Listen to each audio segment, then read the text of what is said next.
what's going on, everyone? Welcome back to a brand new episode of Down South Up North. Hope you guys had a good Monday.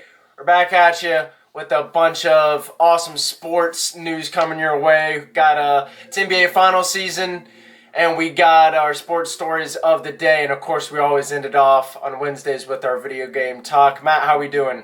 It's good, dude. 20 episodes in so far. So this is number 21. 21, baby. Rocking and rolling. Excited to preview what's to come tomorrow. So let's get right into it.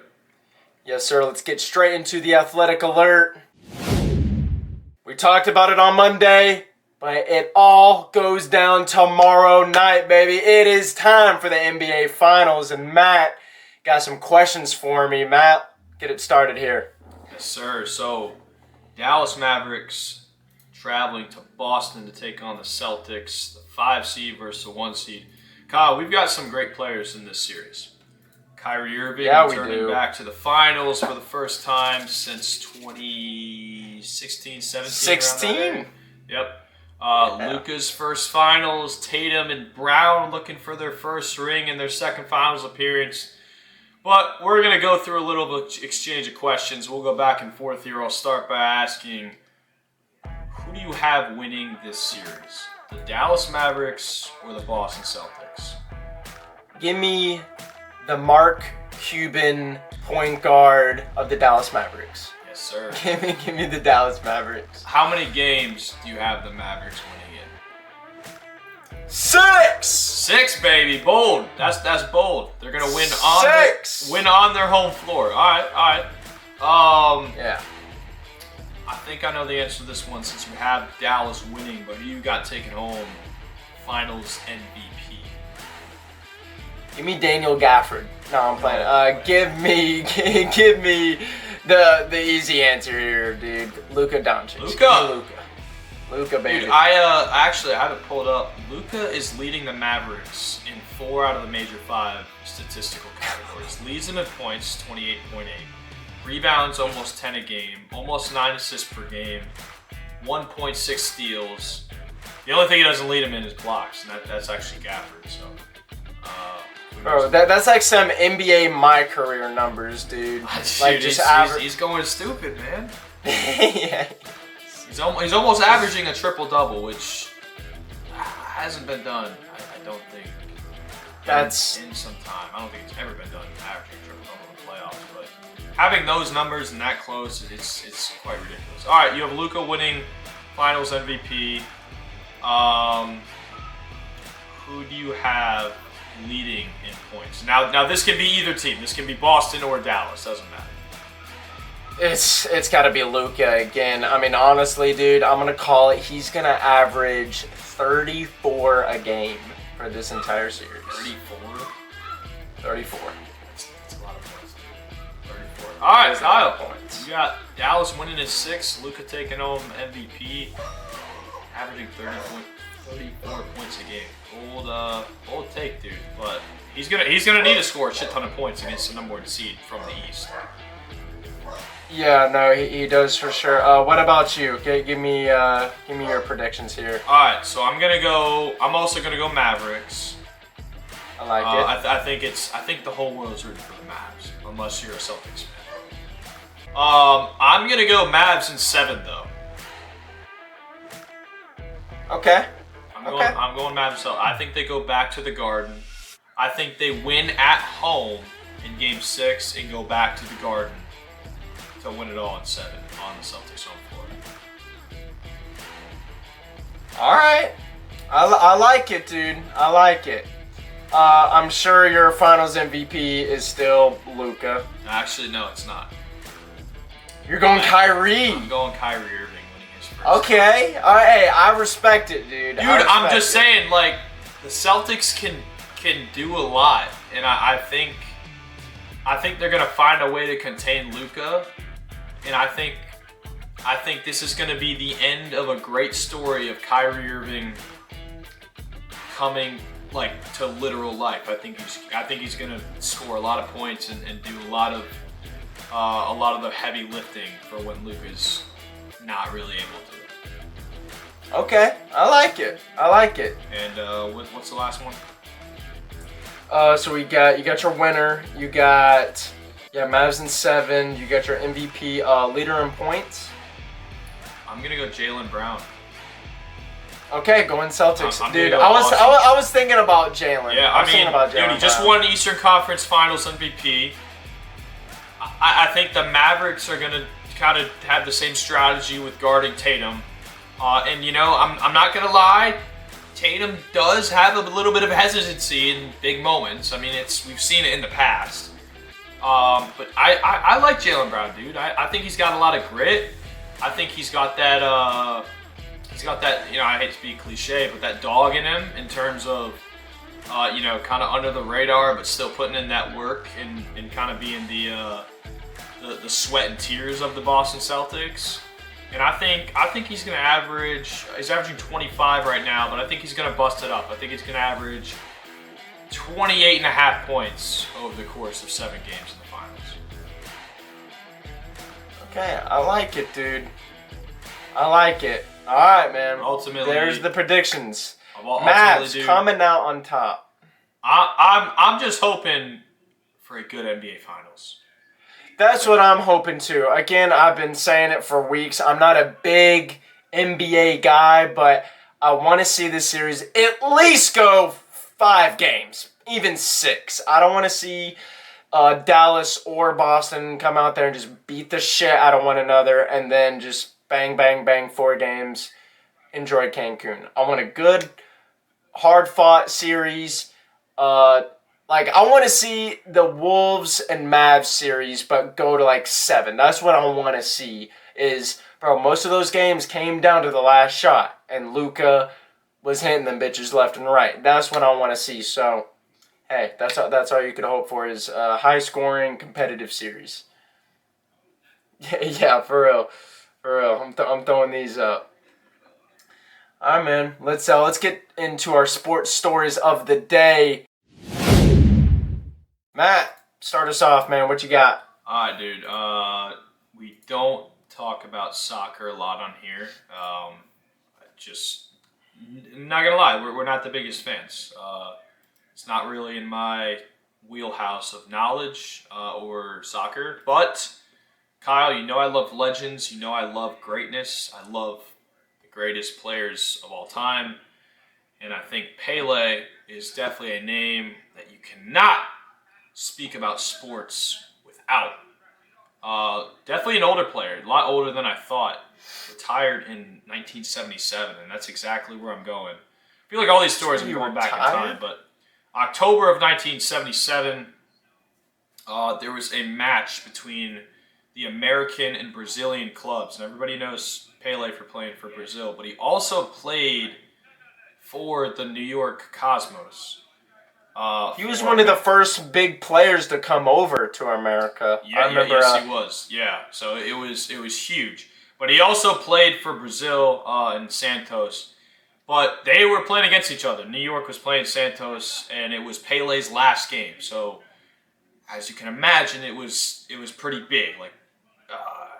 A lot of publicity, a lot of big figures. Muhammad Ali actually flew in to watch the match. There was a lot of attention. But the cool thing is that since Pele played for both games, and you don't really see this in any other sport, they actually allowed Pele to play for both teams. And what I mean by that is, in the first half of the game, he played for, I believe he played for the Americans, the New York Cosmos. And the second half, he played for Brazil. I'm sorry, vice versa. Scored a goal for Santos in the first half, and then finished the game for the Cosmos. So, very interesting. Like I said, that doesn't happen, but Pele was such a... Because, he's a larger-than-life figure. This dude was the Michael Jordan of soccer. Yeah. Football. Whatever you want to call it. But I thought that was interesting. You don't really see that a lot. and they actually said it was a pretty sad scene. Like the second half of the game, it started pouring down rain, but very, very clutch and very smart of all the newspapers that were there. They printed out the headline, and the next morning it said it was so sad that even the sky was crying that Pele was retired from the game of soccer. So That's a hell of a headline. Yeah, I know. I mean, it was brilliant. It really was. But what a way for the legend to go out and starting the game for the team he originally belonged to and finishing it for the Cosmos. I think that was pretty fascinating. Dude, I don't think I've ever heard of an athlete doing that before. That's like Michael Jordan playing his last game as a Wizard against the Bulls. In the first half, he's in the Wizards uni, and then the second half, he's in the Bulls uni. So, Yeah. bro, that's unique, dude. I've never, again, not a big soccer guy. I definitely need to upgrade my soccer knowledge, but damn, dude, that's very unique. The first 45 minutes, he's playing for Brazil, and then the other 45 he's playing for USA. Bro, that's some G status though. Like that's some baller shit. That was in 1977 too. So I don't know if like the evolution or whatever. It's just like that. That's not gonna happen like anywhere, and it speaks to his legend status. I think. Yeah, what he did for the game of soccer. Damn, dude.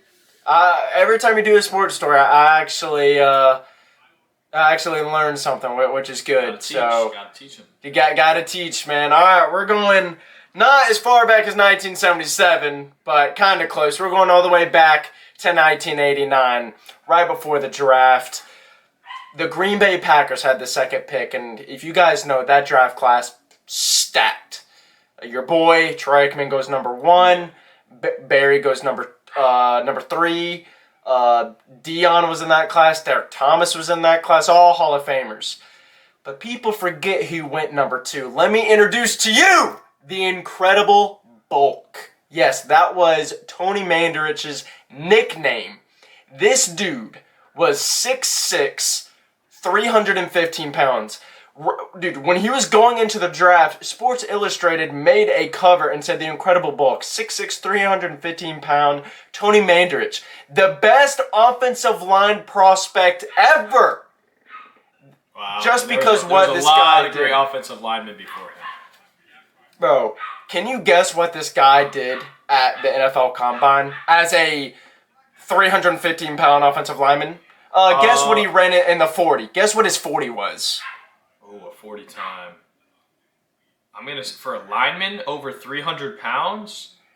Yeah. If he runs anything faster than a 4.7, I'll give him all the flowers in the world. I'm gonna guess a 4.75. You got the 5 right. He ran a 4.65. Oh my goodness, bro. 4.65 over 300. His vertical was 30 inches. His broad jump was 10.3. And how tall? And How tall was he?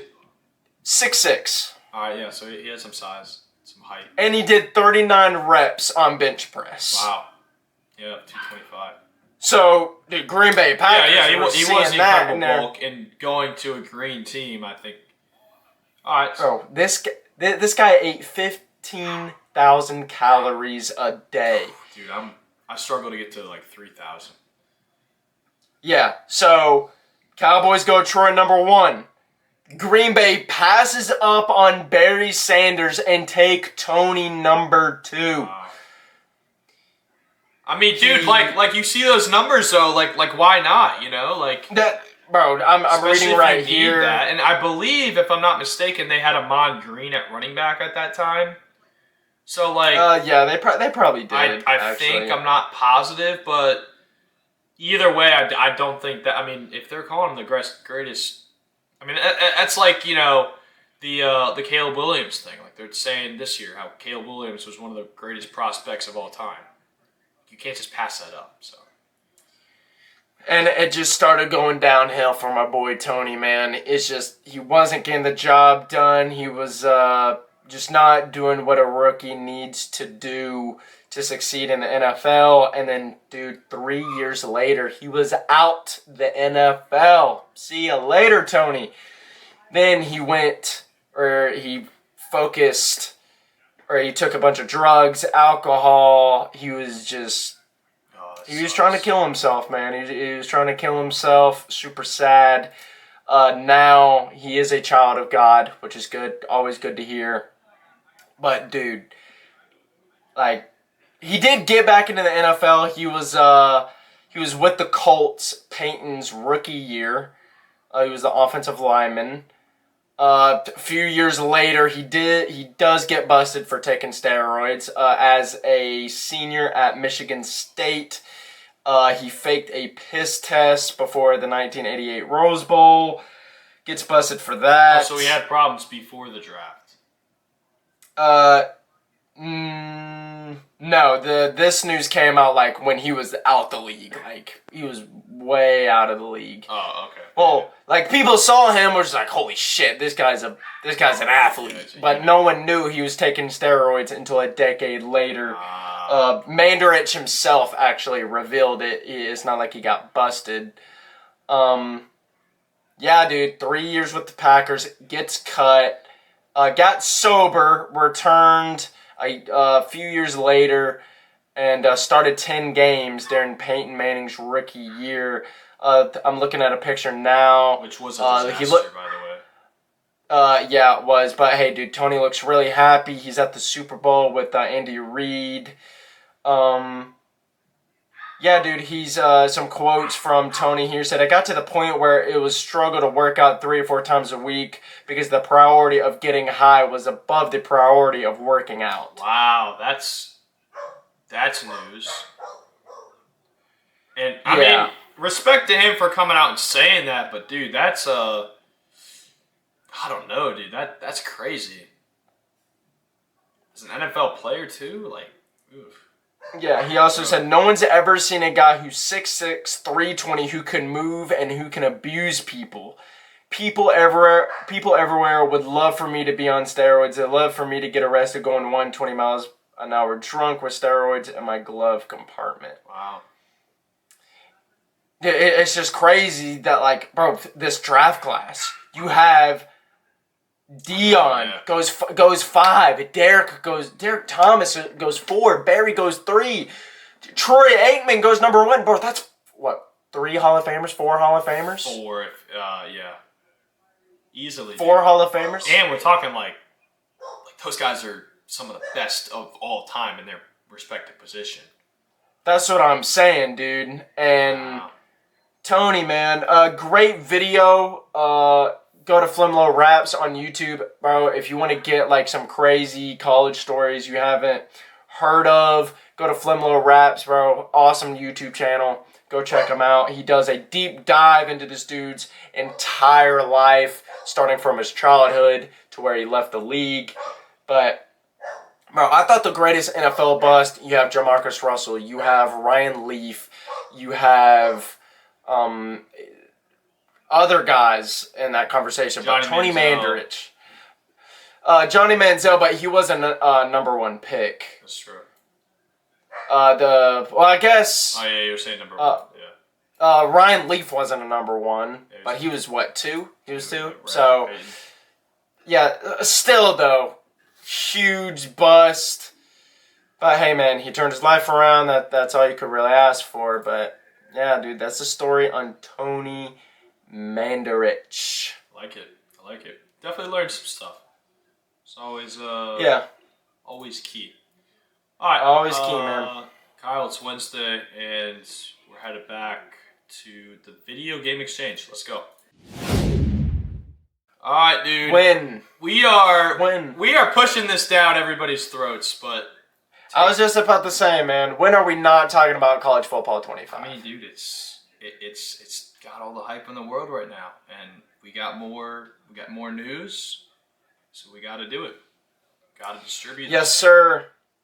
As y'all know, we talked about it last Wednesday, of course. Gameplay came out, the new wear and tear system, all this stuff.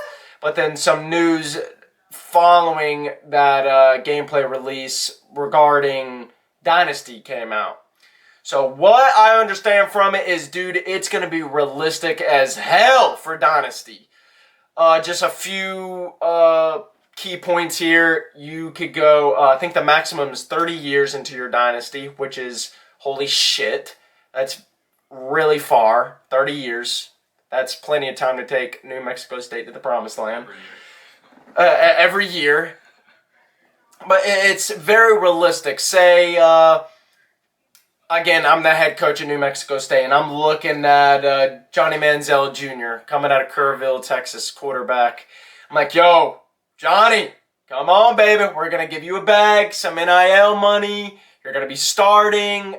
We got you. We got your boy, Cliff Kingsbury, as our OC. What we thinking? And Johnny Manziel Jr. goes, dude, I'm going to go to the University of Texas. I'm sorry. No. And he only lasts there 1 year.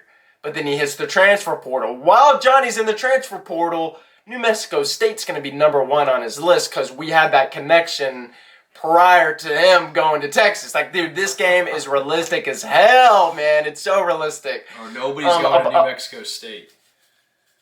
No, Johnny Manziel Jr. is going to damn New Mexico State. But a lot of news is when you host...